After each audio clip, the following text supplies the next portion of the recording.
Hello friend, today's lecture we will discuss meta center. In previous lecture we have seen buoyancy. Okay, so what is buoyancy, where it act, ये सब चीज़ें हमने पिछले lecture में देखा है. So next part is meta center. So what is meta center? Meta center is the point at which body start oscillation when body is tilted by some angle.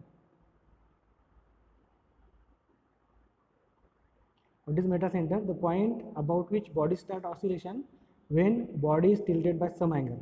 Suppose there is one body. If we tilt this body like this, then this body will start oscillation.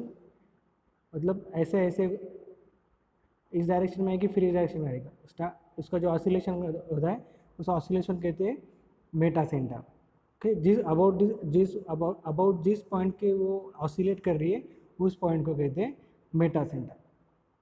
Okay, और meta centre को हम बोलेंगे. So distance between this Meta centre and centre of gravity is called Meta centric height. What is meta center? The point about which body oscillating when body is tilted by some angle. अगर body को हम थोड़ा सा tilt कर दे, जो पानी के ऊपर फ्लोट हो रही वो बॉडी, अगर उसको हम थोड़ा सा टिल्ट कर दें तो वो ऑसिलेट होने लगती है अबाउट अ पॉइंट, जिस पॉइंट के अराउंड वो ऑसिलेट होगी उस पॉइंट को हम कहेंगे मेटा सेंटर. और मेटा सेंटर और सेंटर ऑफ ग्रेविटी के बीच में जो डिस्टेंस है उसे कहेंगे मेटा सेंट्रिक हाइट. ओके, ये ऑसिलेशन क्यों होता है? क्योंकि देखो, एक मिनट, अगर बॉडी स्ट्रेट है, हमने इसको टिल्ट नहीं किया है, तो यहाँ पर सारा अराउंड रहेगा जी और यहाँ पर रहेगा यम. या ये सेंटर ऑफ ग्रेविटी है. सेंटर ऑफ ग्रेविटी मतलब जहाँ पर बॉडी का पूरा वेट एक्ट होता है. अब वेट नीचे के डायरेक्शन में एक्ट होगा सेंटर ऑफ ग्रेविटी पे. और सॉरी, बी है, ये हमने बी, नीचे का पॉइंट है सेंटर ऑफ बॉयंसी, मतलब जहाँ पर बॉयंसी फोर्स एक्ट होता है. और आपको मालूम है बॉयंसी फोर्स ऊपर की तरफ, मतलब बी के थ्रू वो ऊपर एक्ट होगा. ओके, वेट जी के थ्रू नीचे एक्ट होगा डाउनवर्ड डायरेक्शन और बॉयंसी फोर्स अपवर्ड डायरेक्शन. वो एक ही लाइन में होने की वजह से ये बॉडी स्ट्रेट रहती है. ओके, अब जब वो टिल्ट होगी, जब वो बॉडी ऐसे टिल्ट होगी तो क्या होगा? सेंटर ऑफ ग्रेविटी तो जहाँ पर है वहीं पर रहेगा, लेकिन जो सेंटर ऑफ बॉयंसी है वो यहाँ से इस डायरेक्शन में शिफ्ट हो जाएगा. मतलब अब सेंटर ऑफ बॉयंसी यहाँ पर आ गया, मतलब बॉयंसी फोर्स ऐसे एक्ट होगा और वेट यहाँ पर एक्ट होगा. तो दोनों अब एक लाइन में नहीं है, तो दोनों कपल फॉर्म करते. तो ये बॉडी यहाँ पर टॉर्क मिलेगा, तो ये बॉडी इस डायरेक्शन में जाएगी, फिर से सेंटर ऑफ बॉयंसी इधर शिफ्ट होगा, ये बॉडी फिर से इधर आएगी, तो इसका ऑसिलेशन चालू रहता है. क्यों? क्योंकि अब सेंटर ऑफ ग्रेविटी और सेंटर ऑफ बॉयंसी एक ही लाइन में नहीं है, दोनों के बीच में डिस्टेंस आ गया है, तो वो टॉर्क या कपल फॉर्म करेंगे, जिसकी वजह से ये जो बॉडी इस साइड में हम टिल्ट कर रहे हैं तो वो इस साइड में मूव होगी. क्लियर? ओके, तो वो कितना आता है हम देखेंगे. अब जो भी बॉडी हमने टिल्ट की है, यहाँ पर हम एक छोटी स्ट्रिप कंसीडर करेंगे. ये डायग्राम में थोड़ी बड़ी निकालता हूँ.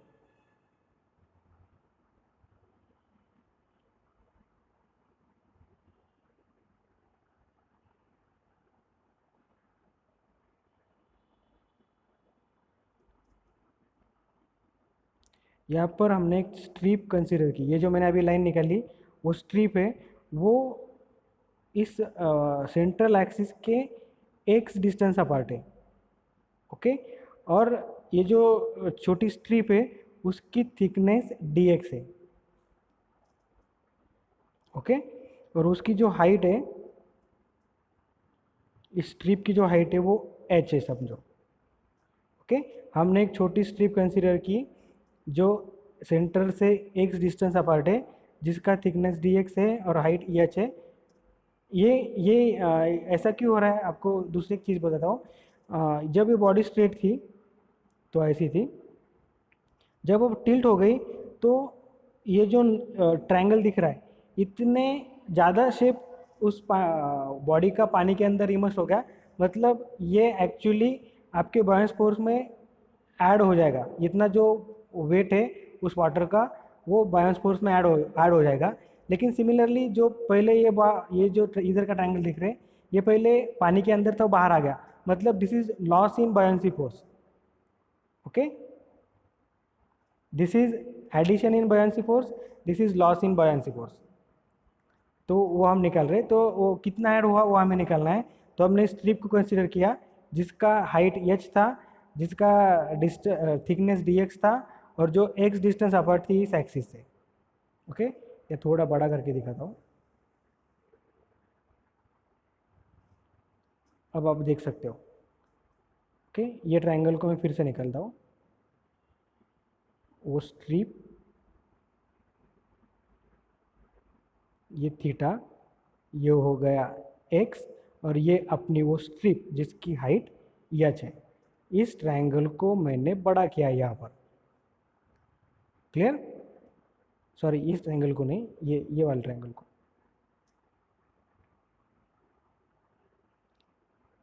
क्लियर? और निकालो, और निकालो तो आपको समझ में आएगा। ये हो गया h, ये हो गया x, और ये हो गया थीटा। समझ में आ गया? अब देखो एरिया ऑफ स्ट्रिप, ये जो स्ट्रिप है ये वाली, उसका एरिया dx इंटू हाइट, क्योंकि उसकी थिकनेस dx है और हाइट h है। तो हाइट अब हम निकालेंगे कितनी आती है। ये हाइट, ये x और ये थीटा, इसका अगर हमने साइन लिया, sine theta equals to h, ये राइट एंगल है, h अपॉन x। तो h कितना आएगा, x साइन थीटा। लेकिन थीटा बहुत छोटा है, तो हम साइन थीटा की वैल्यू थीटा के बराबर आएगी, तो हम इसको x इंटू थीटा लिख सकते हैं। ओके, ये जो है, तो हाइट को हम क्या लिखेंगे, x थीटा। तो अब उसका एरिया क्या होगा, h into D X, H की value x theta into D X, तो उसका एरिया हुआ x theta into D X. तो उसका वॉल्यूम क्या होगा, अभी वॉल्यूम का बड़ा इंटरेस्टिंग है।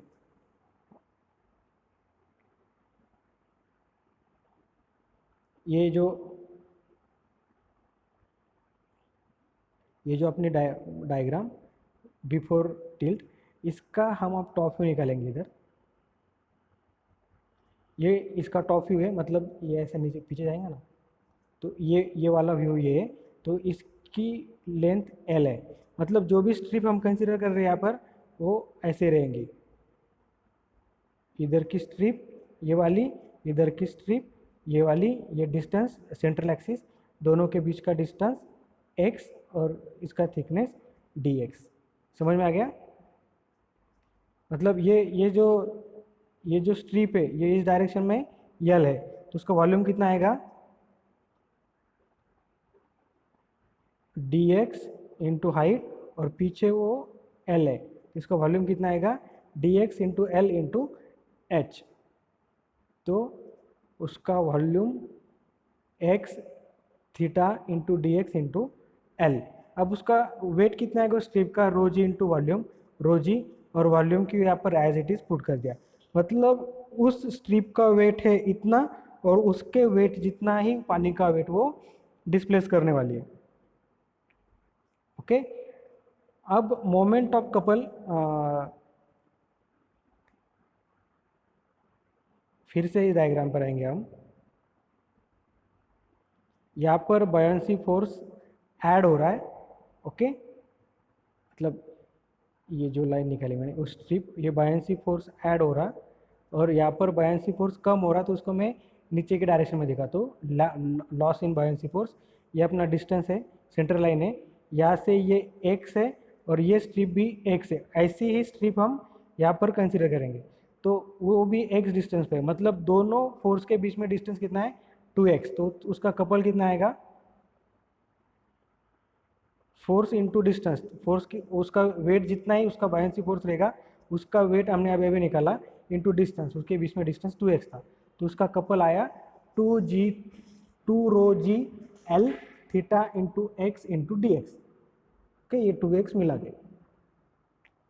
अब इस पूरे कपल का मूवमेंट लिया तो हमें मिला 2g_L थीटा, मतलब पूरे हमने एक स्ट्रिप का ना लेते हुए पूरे ट्रायंगल का लिया, तो मतलब ट्रायंगल बोले तो ये पूरे इसका जो भी नया पार्ट बाहर या अंदर आया इसका, तो हम इसका इंटीग्रेशन लेंगे तो हम उसकी वैल्यू मिलेगी इंटीग्रेशन ऑफ दिस।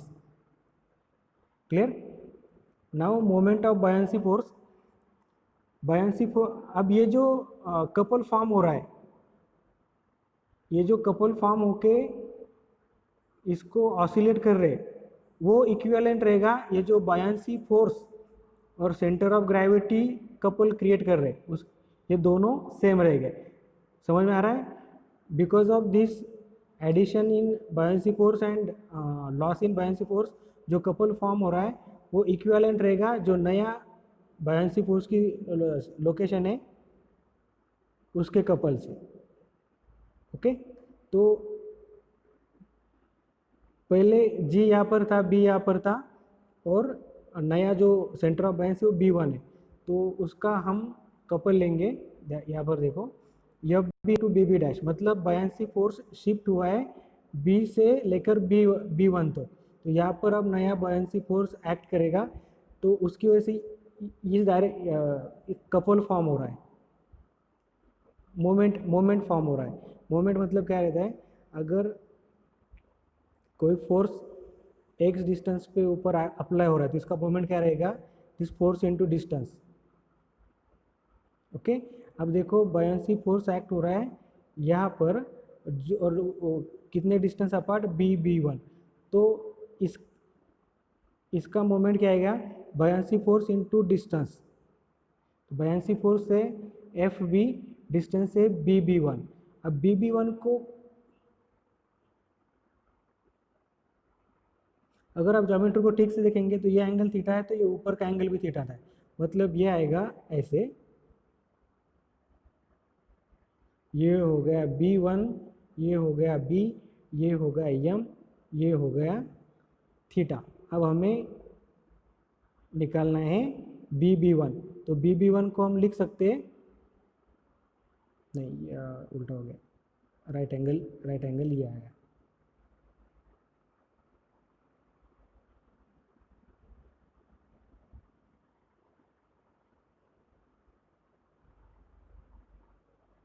हमें ये निकालना है तो हम साइन लेंगे, साइन थीटा क्या आएगा, sine theta equals to opposite angle, opposite side BB1 upon hypotenuse, hypotenuse क्या है BM, ये तो BB1 को हम क्या लिख सकते हैं, BM इंटू साइन थीटा। देखो यहाँ पर लिखा है BM इंटू थीटा, थीटा बहुत स्मॉल होने की वजह से साइन थीटा और थीटा एक ही रहेंगे। तो बायंसी फोर्स कितना रहेगा, जितना उस बॉडी का वेट है, क्योंकि वो फ्लोट हो रही है, तो W into BM into theta. अब ये दोनों एक, ये जितना मोमेंट क्रिएट करेगा उतना ही कपल ये क्रिएट करेगा, वो जो लॉस इन और गेन इन बायंसी फोर्स है वो, तो दोनों को हमने इक्वल कर दिया, तो W into BM into theta, मतलब ये जो सेकंड इक्वेशन है equals to first equation, rho ji theta बाहर L dx into X square. L dx क्या है देखो, अभी वो जो बॉडी थी हमारी जो ऐसी थी, उसका अगर टॉप पे निकाला हमने, किधर निकालो,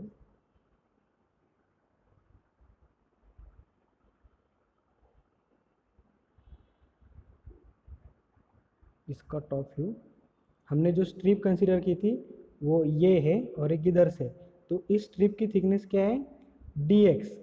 ओके, और टॉप व्यू में उसकी हमें लेंथ दिख रही है L, तो L इंटू डी एक्स, मतलब उस स्ट्रिप की टॉप व्यू में उस स्ट्रिप का टॉप व्यू का एरिया। समझ में आ गया? ये थोड़ा अलग निकालो, अब मैं उसका सिर्फ टॉप व्यू निकाल दूँ, ये हो गया L और ये हो गई वो स्ट्रिप जो हमने कंसीडर की है जिसका थिकनेस है dx, तो dx इंटू एल, ये dx इंटू एल, ये हो गई उस स्ट्रिप की टॉप व्यू में दिखने वाला एरिया। ओके, ऐसे यहाँ पर दो स्ट्रिप है, ये एक स्ट्रिप है dx, जो लॉस इन बायोंसी फोर्स में हो। तो ये L इंटू डी एक्स को हमने लिखा एरिया जो टॉप व्यू में दिखने वाला है इंटू एक्स स्क्वायर। तो ये दो स्ट्रिप के लिए इसको हम निगलेक्ट कर देंगे। तो integration of x square into D A क्या होगा, सेकंड मोमेंट ऑफ एरिया। तो एरिया हम टॉप व्यू का ले रहे हैं, मतलब second moment of area about axis passing through centre of gravity, तो आएगा आई। ओके, या इसको मैं और आपको ये करता हूँ,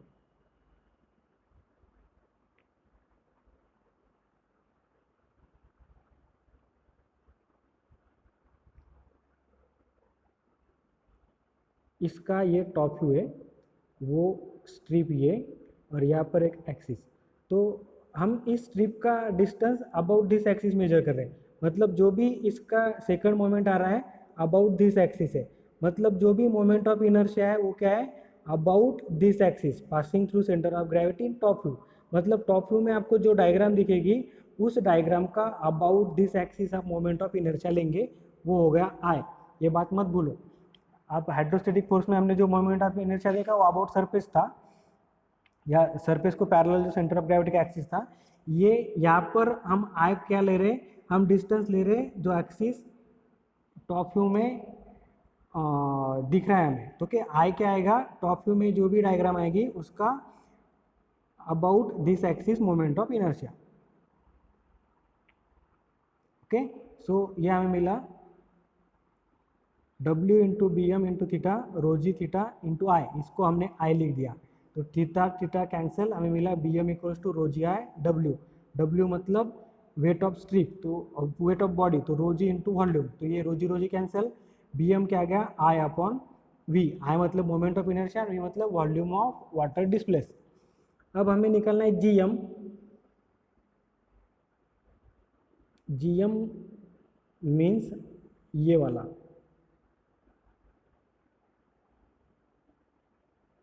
ये जी एम है,